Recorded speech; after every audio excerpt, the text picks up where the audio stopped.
Imagine a perfect electric car, a car that can drive 600 kilometers on a single charge, accelerate faster than a supercar, and still feel effortless, efficient, almost weightless. Now imagine something strange. Every year, electric cars are getting better, but they're also getting heavier.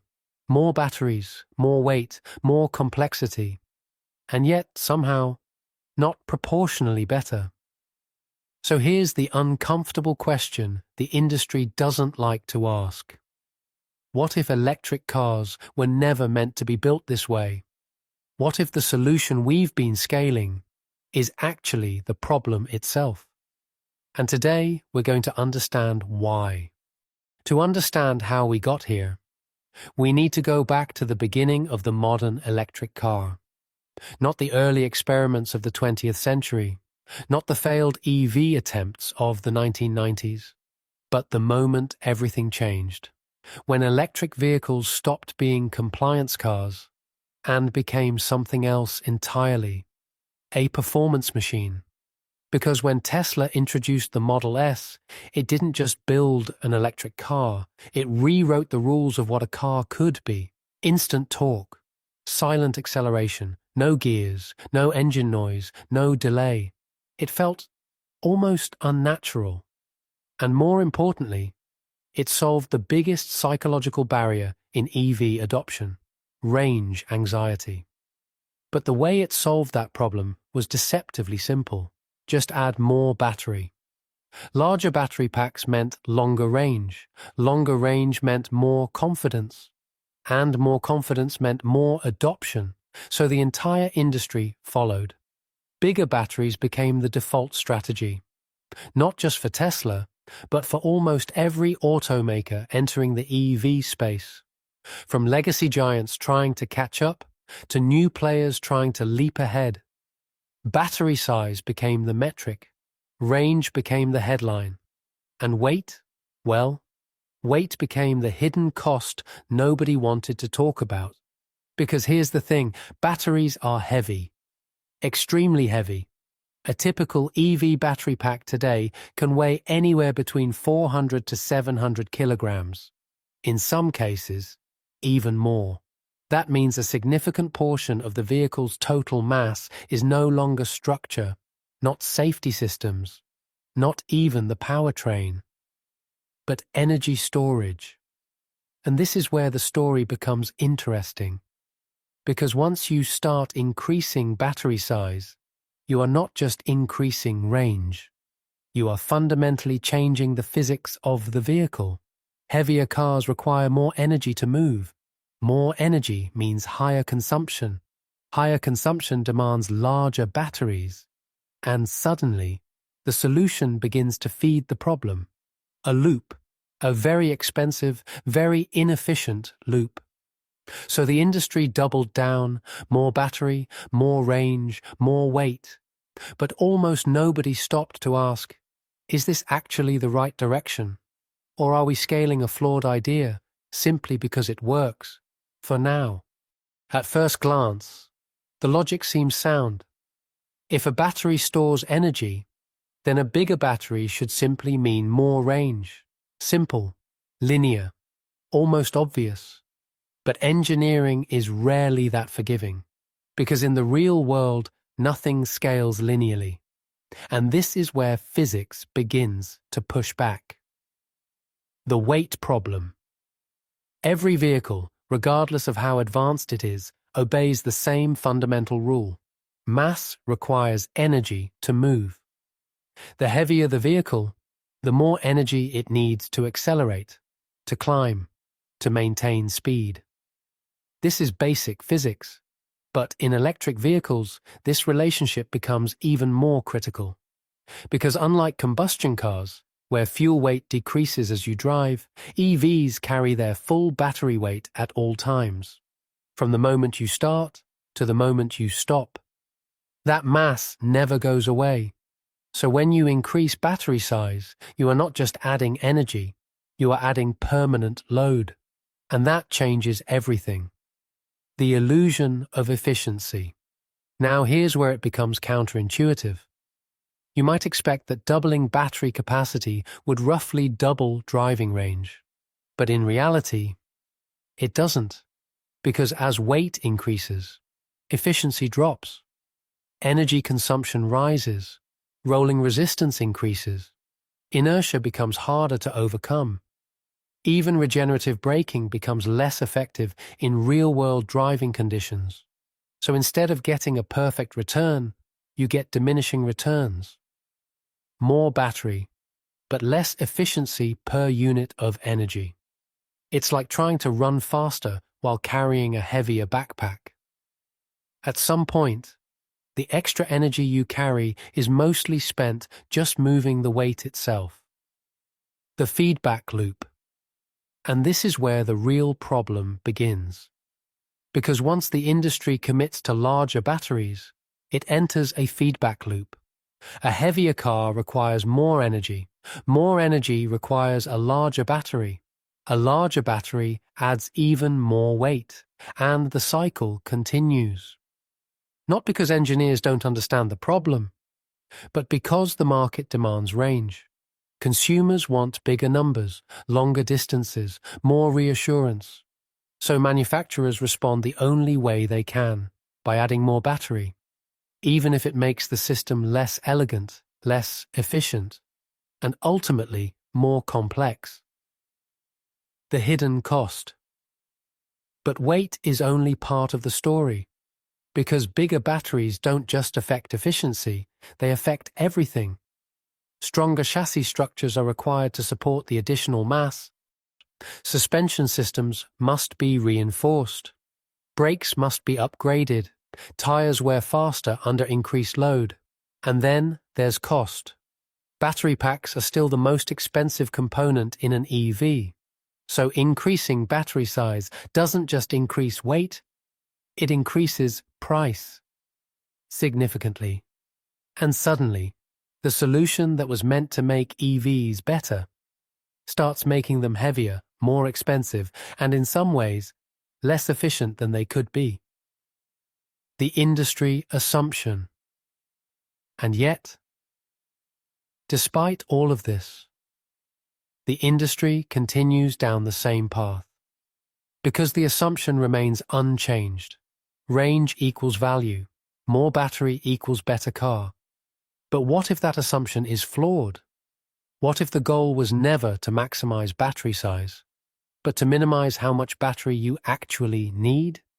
Because if that's true, then everything we've been building might be optimized around the wrong objective. And this is where the story takes a turn. So if bigger batteries are not the real solution, then what is? The answer is surprisingly counterintuitive. Instead of adding more energy, some engineers are trying to use less of it, not by limiting performance, not by sacrificing range, but by fundamentally redesigning the architecture of the car itself. And this is where everything begins to change. Rethinking the battery. For decades, the battery in an electric car has been treated as a component, a large, heavy box placed inside the chassis, protected, isolated, separate. But what if the battery wasn't just a component? What if it became part of the structure itself? This idea is known as a structural battery pack. Instead of sitting inside the vehicle, the battery becomes the vehicle. From cell to pack, to cell to body. To understand this shift, we need to look at how batteries are traditionally built. First, individual cells are grouped into modules. Then modules are assembled into a pack. Then the pack is installed into the vehicle. Cell to module to pack to car. Each layer adds complexity. Each layer adds weight. Each layer adds inefficiency. Now imagine removing those layers. No modules.